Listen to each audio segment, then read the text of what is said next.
All right, Shalom. This is the brother Ba'ar from the GMS Salt, GMS West Palm Camp. And first, I would like to give all praises to Yahweh, Bahasham, Yahweh Shah, Bahasham, Rakah, Kodash. I like to give double honors to the elders and apostles of Great Millstone.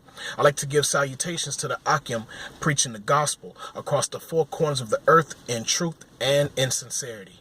Shalom, Akim. Shalom. I wanted to make a quick video, going into, certain devices that Esau has created, and and things that he's done and still doing to imprison brothers. All right. In this video that I want to do, I want to speak upon, a few things that I experienced this week.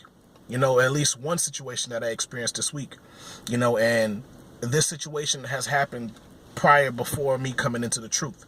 But I just want to give brothers warning and tell brothers to be circumspect when you're out on your day-to-day, when you're traveling, especially like in certain places like banks and gas stations. Okay, because there was a certain event,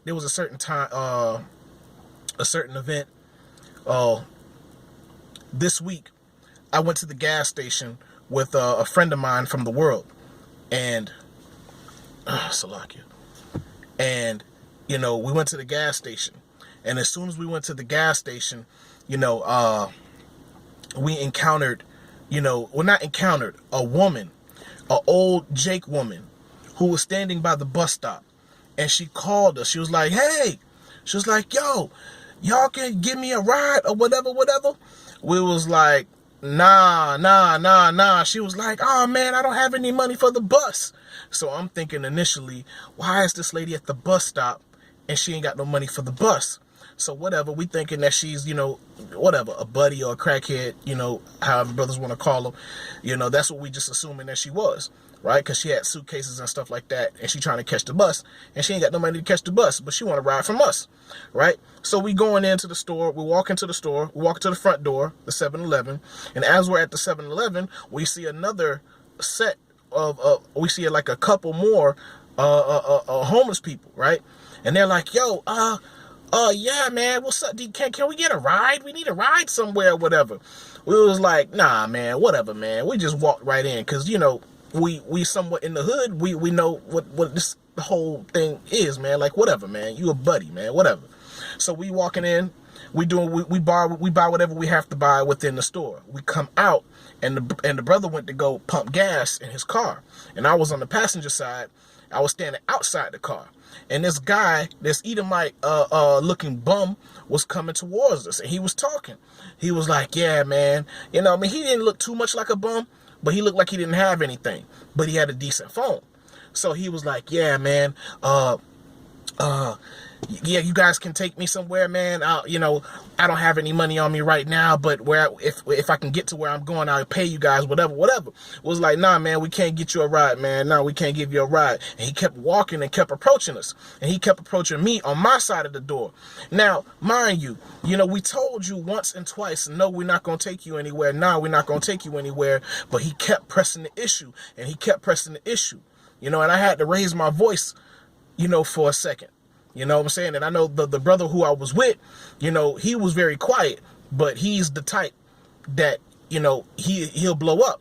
So as this Edomite is coming towards us, and he's, being persistent about getting this ride from us, that Jake woman who was at the bus stop is now on the other side of the car with her back turned.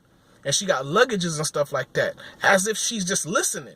And I'm noticing that. And then I see this Edomite bum getting near to me, okay, and he's trying to keep making he's trying to make his case. And I'm like, "No, man, we're not gonna go." Like, you know what I'm saying? Don't you get it? But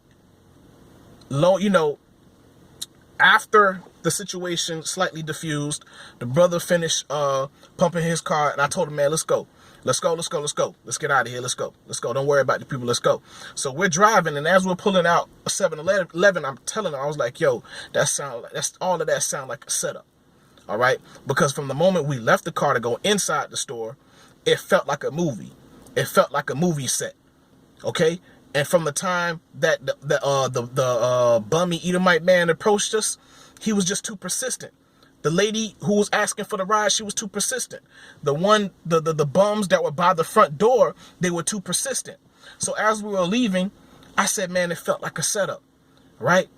And so as we went down a few streets, going back home to where come back to my crib, I'm seeing police officers in the ATV come through the one of those streets. And I looked at my homie. I said, you see? Because these things has happened before. Esau likes to lay traps and snares for Jacob. Okay, even they lay traps and snares for the 2/3 as well. Okay, so I just want to bring out, I want to, make this video and warn you brothers and have you brothers remain, encourage you brothers to remain spiritual. Okay, and remain circumspect. Okay, and as long as you remain spiritual, the Lord is going to deliver you from these things. Okay, this happened almost like 10 years ago. Okay, about Edomite man, me and my mother coming out the bank, and this man was trying to sell us a stereo system. I'm like, yo, we don't, at that moment, I just had a new stereo system at the crib. So I wasn't really in the mood of getting a new stereo system, but he was being persistent of me coming and taking a look at his stereo system in his van. I'm like, nah, I'm cool, but you got to pay attention to dialogue when you're dealing with these people, because these people will tell you that, okay, he said that he quit his job or whatever, and he has stole these stereo system. He's just trying to get rid of it. All right. And after our little conversation, I was like, no, whatever. My mother was trying to get me to go. I was like, no, I'm cool. So I backed up out of the bank and I left. And as we were leaving, police were swarming in that place. Okay, just not swarming in as if they were trying to catch that guy, but you could tell it was a setup if I was to bite. And same thing at the 7-Eleven. Okay, if we would have gave those people a ride, right, any one of them a ride, we don't know what kind of stuff they have on them. We don't know if they have any kind of drugs on them or any kind of. And then the old Jake lady with the suitcases and stuff who needed to ride, she could have had pounds of whatever kind of drugs that she had on her. Okay, if we would have got pulled over, yeah, okay, she would have been. Oh, but we're accomplices with her. Okay, how are we going to be able to prove that we didn't know her? Okay, because when we get in court, they're going to ask you, what are you doing in the car with her? What are you doing? You're just picking up random people? You're just dropping random people off home, and we're gonna be sent to prison for how many years? So I encourage you brothers to be circumspect and to remain spiritual, man. And you don't have to help everybody. Okay, you got to help the righteous, man. Okay, man. Fuck these 2/3, man. Okay. Now, when it comes to the poor, help what you can in a manner that is safe, that you don't have to do a lot of interaction. You know what I'm saying? If you can go in the store and get them something to eat or whatever, that's fine. Get them something to drink, whatever, that's fine. But don't bring these people into your personal space like your car. Okay? Because a car is pretty much your property. And you're letting them in your property. And if you get pulled over and things are found on them, you're an accomplice. Okay, you're gonna have to prove that you're not with them, but they're probably gonna be in your car saying that, hey man, I'm with these guys, right? And it's all a setup. But let me bring out this first precept. All right, this is Psalm 64, verse 4, and it says, I'll start at the top. It says, hear my voice, O Yahweh, in my prayer. Preserve my life from the fear of the enemy. Hide me from the secret counsel of the wicked, from the insurrection of the workers of iniquity. Okay. That was a secret counsel of the wicked. These people actually set traps up for Jake. Okay, and I could tell they were looking for Jake in particular, because they wouldn't ask Esau these kind of things. Okay, they looking to put more Jakes in jail, man. Okay, because they know Jake isn't going to jail fast enough, so they're looking for a way to trap Jake. Okay, to get Jake in prison, man. All right, It says, hide me from the secret counsel of the wicked, from the insurrection of the workers of iniquity, who whet their tongue like a sword and bend their bows to shoot their arrows, even bitter words, okay? That they may shoot in secret at the perfect. Suddenly do they shoot at him and fear not. Okay, they encourage themselves in an evil matter. They commune of laying snares privately. Okay, they say, who shall see them? All right, so you got to understand, Esau, they always set up traps like this. Okay, it's just years ago we weren't aware. Okay, and before me, who knows how many people they done trapped up? Okay, and for how long they've been setting snares for Jake to entrap them and put them in prison. Okay, there are probably a lot of so-called innocent Jakes in prison, man, because they fell for these traps. Okay, because they felt in them they felt in their spirit, oh, they just want to do a good thing. Okay, doing a good thing for Esau will cost you. Okay, so we have to be circumspect, man. Okay, because they're setting these traps, man. All right, let me go to Isaiah 42:12. All right, and it says,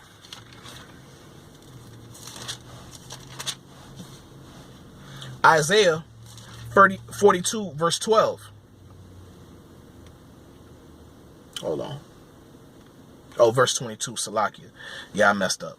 Verse 22. It says, but this is a people robbed and spoiled. They are all of them snared in holes, okay? And they are hid in prison houses. They are for a prey, and none delivereth, okay? For a spoil, and none saith restore, okay? This is what they're doing, okay? It says, but this is a people robbed and spoiled. They are all of them snared in holes, okay? They are hidden prisons, okay? They are hidden prison houses, and this is what they're trying to do, man. They're trying to lay a snare down for Jake, man, okay? Because they know we're compassionate people, but they're just trying to cast you into prison, man. Okay, they're trying to help out these prisons, which are private companies, man. Okay, they make money when these prisons are packed. Okay, because that's cheap labor. All right, you're going to be working for 10 cents an hour, and that's what they want. They want to totally get rid of Jake. They want to put us back into slavery again, man. Okay, they have us hid in prison houses, man. Okay, and if you get in trouble in prison, man, they're adding more time to the time that you already have, so you may never get out. Okay, you may have to fight. You may have to cut somebody. Okay, based on your situation, man, you may have to do some reckless stuff. Okay, but that's because Esau put you in there, man. That's why we have to be spiritual, man. We can't help out everybody just because, they look poor or whatever, man. We have to be circumspect, man. We have to try their spirit, okay? We have to be in the spirit and try their spirit, okay? To see what are their intentions, okay? So let me continue, all right? Yeah, let me bring out one more scripture. Let me go to James. All right. James 2 verse 13. All right. Salakiakin. All right. This is James 2 verse 13. Let me see if I can go up a little bit.